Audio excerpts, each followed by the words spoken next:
This book is the result of more than 2 months of intensive daily reporting from the White House and several more months of extensive interviews with every senior West Wing official from the president and vice president on down.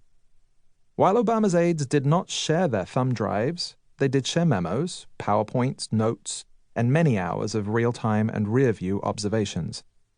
The initial idea was to paint a portrait of a White House at work, as it pivoted from governing to campaigning in the midterm elections and beyond. The traditional notion of the first year or of the first 100 days seemed totally arbitrary. You could only tell the full story of a presidency after 4 or 8 years. So this book was intended as a picture of a work in progress, covering 30 days of action from the economy to national security. Gibbs identified mid-January to mid-February 2010 as a good month to start the stopwatch. Because healthcare will be over by then, he assured me 2 months earlier. He could not have been more wrong. Healthcare, along with the presidency, moved from the disaster of the Massachusetts defeat to the realization of a Democratic dream. In a 2-month span, around the anniversary of Obama's inauguration, you could trace the arc of this presidency. On the journey from near death to rebirth, you could see the near-fatal flaws and the dogged defense, the internal rifts, and the instincts that led to recovery. More than capturing the behind-the-scenes drama of the West Wing, one of my goals was to examine the core question of this new presidency. How did the president and his staff transition from campaigning to governing? The Obama White House faced a unique version of this age-old challenge. Obama had spent 21 months campaigning to be president, far longer than any of his recent predecessors. The campaign was more than just the formative experience of his aides. It was their shared identity. Not until the midterm elections of 2010 had they spent the same length of time inside the White House as on the campaign trail. For a president who had managed nothing of size until his own campaign, this was more than just a question of counting months. His adaptation from electioneering to governing, finding a balance between his campaign spirit and his presidential persona, was the essential challenge inside the Obama White House. Could he bring change to Washington without Washington changing him? When you witness how quickly presidents age in office, it is hard to believe they can pass through the Oval Office unchanged. Obama's fresh candidate face had rapidly grown as scored and worn as his temples had grown gray.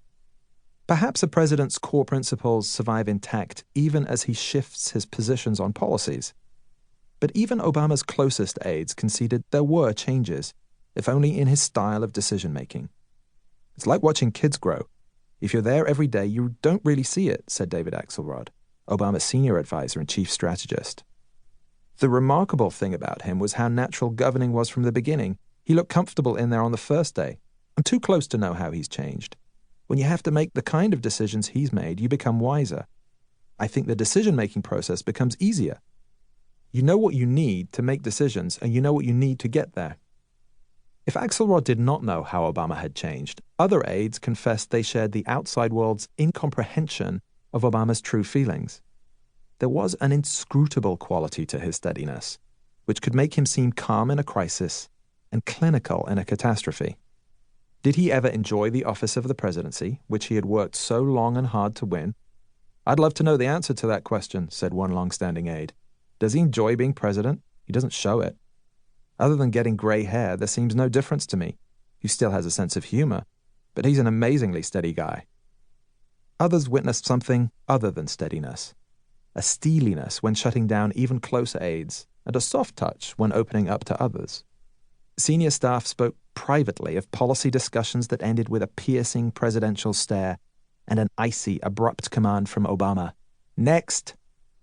That brusque manner was a stark contrast to the personal attention he paid to those who needed help. He encouraged overweight staffers to shed pounds. He gave one aide a salad for lunch, then listened to him protest that he could take care of his own health. I love you, man, said Obama. I want you to look after yourself. Eat the salad. He sympathized with staffers when the media came after them, as they came after him on a regular basis. Axelrod felt miserable when a New York Times profile criticized his own performance after the Massachusetts defeat. Later that day, Obama walked into Axelrod's office and slumped into his sofa. It's just Washington nonsense, he said. Don't worry about it. Axelrod was surprised that his boss took the time to lift his mood. "He's not cold and detached," he said.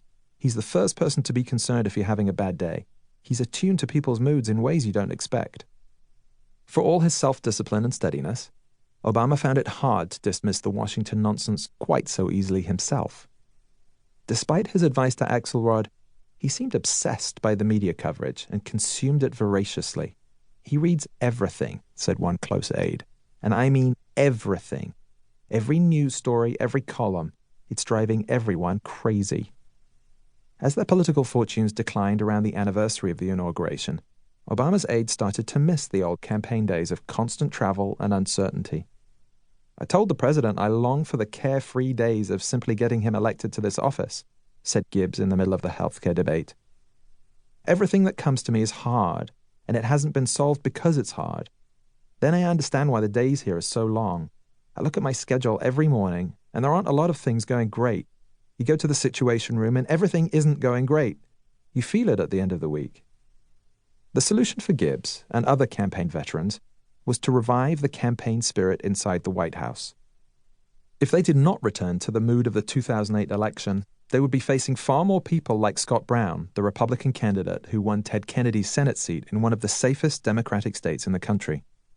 "I think in many ways what drove people to vote for Barack Obama in 2008 is the same thing that drove people to vote for Scott Brown in 2010, Gibbs said. "They're frustrated with what is happening in this country. People also understand that this isn't going to happen overnight. It's going to take 2 years to dig out of this hole. I think people have seen recently somebody who is willing to challenge both sides to get a solution. We have to keep reminding them that the Barack Obama who is president of the United States is the same guy who ran. He has the same cares and concerns." Perhaps that was true of his politics, but the pressures of the presidency, the constant scrutiny and security, seemed to turn his focus inward once he entered the black gates of the White House. Obama's circle of friends and confidants shrank rather than expanded. "Our conversations are a little more intimate now because there are very few people he can really talk freely with without them misreading something into it," said Obama's close friend Marty Nesbitt. "He's more inclined to think out loud when I'm around." How and why Obama grew detached from change, even as he was enacting big changes, is one of the stories at the heart of his White House. It's the paradox of a president who wanted to effect change while seeming unchanged, who entered office on a wave of public emotion while appearing unmoved by it all, who campaigned as an outsider and governed as an insider. In this defining period of his presidency, he was forced to re-examine himself and his team. From the depths of a brutal winter inside the Oval Office to the beginnings of spring in the Rose Garden, this is a tale of despair and discovery, of survival and revival.